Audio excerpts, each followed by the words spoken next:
Most welcome my friend. आज हम लोग बात करते हैं असिस्टेंट प्रोफेसर बनने के लिए किसी यूनिवर्सिटी या यूनिवर्सिटी के कॉलेज या डिग्री कॉलेजेस में जो यूजीसी द्वारा न्यू नॉर्म्स 2020 के गाइडलाइंस जारी की गई हैं जाकर उसके अनुसार आपको सबसे पहली ज़रूरत होना चाहिए कि आपको स्टेट लेवल का यूजीसी द्वारा कंडक्टेड जो भी एग्ज़ाम्स होते हैं वो मस्ट पास करना ज़रूरी है, मस्ट होना चाहिए। उसके बिना आप किसी भी डिग्री कॉलेज यूनिवर्सिटीज़ के अंदर आप प्रोफेसर नहीं बन सकते हैं। दूसरा नॉर्म सबसे बड़ा होता है 55% मार्क्स 100% आपके पोस्ट ग्रेजुएशन लेवल पर होने चाहिए। पीएचडी और एमफिल मैंडेटरी उतना नहीं है जितना मैंडेटरी आपको ये एग्ज़ाम्स क्वालिफाई होने जरूरी हैं जाकर। अगर आपने 2009 से पहले पीएचडी कर रखी है तो ये आपके एग्जाम्स एग्जम्प्ट कर दिए जाएंगे, आपको एज ए प्रोफेसर लिया जा सकता है एक्सपीरियंस के बेसिस पर। लेकिन सबसे बड़ा रिक्वायरमेंट आपके लिए इस बार जो गाइडलाइंस है, जो इस बार हुआ है एग्ज़ाम, वो भी ये बताता है अगर आप बनना चाहते हैं तो मस्ट आपको ये एग्ज़ाम यूजीसी द्वारा पास करने होंगे।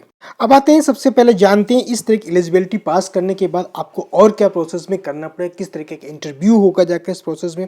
तो जो इंटरव्यू कंडक्ट किया जाएगा यूजीसी के द्वारा, इसमें सबसे पहले आते हैं वाइस चांसलर, आपका चेयरपर्सन होगा सिलेक्शन कमेटी का, एकेडमिशियन जो भी जिस डिपार्टमेंट में जा रहे हैं वहाँ के चीज़ें डिपार्टमेंट का हेड हो सकता है जाकर, 3 एक्सपर्टीज़ होंगे जाके इस वाइस चांसलर के साथ, डीन फैकल्टी ऑफ यूनिवर्सिटीज़ का हो सकता है उसमें साथ में बैठे, और चेयरपर्सन जो डिपार्टमेंट का होगा। ये कुल मिला के 5-6 लोग आपके इंटरव्यू कंडक्ट कराएंगे जाकर, जो अगर आप असिस्टेंट प्रोफेसर के लिए या किसी और एडमिशन के लिए वहाँ जाना चाहते हैं एज ए वर्किंग जॉब्स के लिए, तो ये एक क्राइटेरिया सेटअप किया गया जाकर। आप कोई इंडिविजुअल कोई पर्सन आपका इंटरव्यू नहीं ले सकता।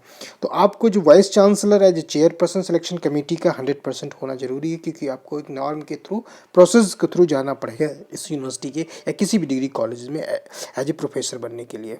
अब आते हैं नई और चीज़ों पे जो भी इसमें है कि जो रिजर्व कैटेगरी के कैंडिडेट्स होते हैं, SC ST OBC minority women जो भी चीज़ें हैं, उनके लिए भी एक क्राइटेरियाज होगा, लेकिन जो सिलेक्शन कमेटी होगी इसी प्रोसेस के थ्रू ही गुजरना होगा जाकर। एटलीस्ट 4 मेंबर जो होंगे उसमें 2 मेंबर जो कमेटी के अंदर होंगे आउटसाइडर होंगे, वो यूनिवर्सिटीज़ या किसी भी डिपार्टमेंटल से नहीं होंगे जाकर, प्रोफेसर के लिए असिस्टेंट प्रोफेसर या कोई और प्लेसेस के लिए जो इंटरव्यू चल रहा है उसकी कंडक्ट कराने वाले।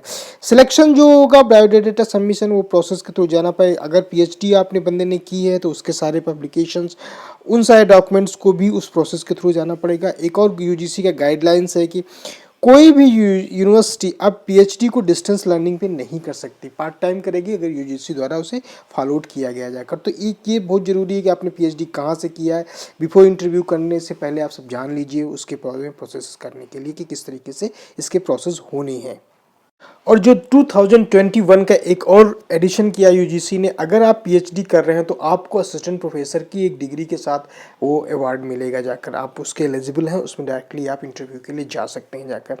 अगर आप किसी भी यूनिवर्सिटी जो 500 जो वर्ल्ड की यूनिवर्सिटी रैंकिंग है उसके अंदर से पीएचडी कर रहे हैं तो कोई ज़रूरत नहीं होती आपको यूजीसी नेट की ज़रूरत हो या एग्ज़ाम्स हो, ये एक और क्लॉज को ऐड किया गया जाकर। तो आइए आप देखते हैं और इन्फॉर्मेशन जो 2020 यूजीसी रेगुलेशंस में असिस्टेंट प्रोफेसर के साथ सैलरी और प्रमोशंस के साथ क्या क्या ऐड किया गया जाकर। जो 7th पे कमीशंस लागू होगा सभी लेक्चर और जो भी पोजीशन पे आप ऐड करते हैं जाकर उस चीज़ को देखने के लिए। तो एक सबसे बड़ी चीज़ इसमें ऐड ये है जाकर यूजीसी को, अगर आप 500 यूनिवर्सिटीज़ में पीएचडी कर रहे हैं तो आपको यूजीसी नेट की ज़रूरत नहीं है, और आप पीएचडी जो भी कहाँ से कर रहे हैं उसको इंडिया के अंदर, तो वो एलिजिबल ही आपको मिलेगा जाकर एज ए असिस्टेंट प्रोफेसर की ज़रूरत है 2021 के बाद से। अब आते हैं लास्ट में सबसे बड़ी चीज़ होती है इंक्रीमेंट्स क्या, प्रमोशंस कैसे, अलावेंस क्या है। वो सारे अलावेंस आपको जैसे ज्वाइन करे गवर्नमेंट ऑफ इंडिया के सेंट्रल एजेंसी द्वारा जो भी होगी उसी के बेसिस पर आपको ये मिलेंगे। एनुअल इंक्रीमेंट्स जो होगा जाकर 3% के राउंड ऑफ होगा जाकर 100% में। सबसे बड़ी इंपॉर्टेंट चीज़ होती है आपको ये जानने की, यूजीसी नेट जेआरएफ जो क्वालिफाई बंदे होंगे जाकर 1700 पर डे, 1750 पर डे के साथ उनकी इनकम 4300 मिनिमम जो होगी जाकर वो चीज़ें हैं, और 25 दिन की वर्किंग होगी जाकर।